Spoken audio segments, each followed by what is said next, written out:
Make Me Pregnant, Part 7.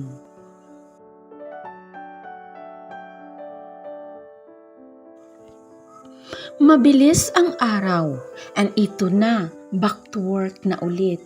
Sa ilang years kong nagtatrabaho as a nurse, ngayon lang ako nag-alinlangan na pumasok dahil for me, hospital is my home at patient and my co-workers is my family. Pero ngayon, mas gugustuhin ko na huwag pumasok pero hindi pwede. Kailangan ako doon. OTW ako ngayon sa St. Calisa. Habang nagda-drive ako ay biglang nag-ring ang phone ko. Ate Acacia is calling.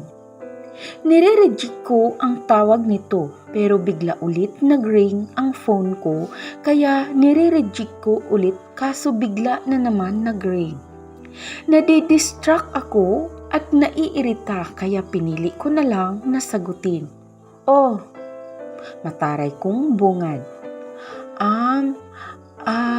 Sorry sa disturbo. Di mo kasi nire-replyan yung text ko tapos 3 araw ka na nang nasa kundo mo kaya di kita.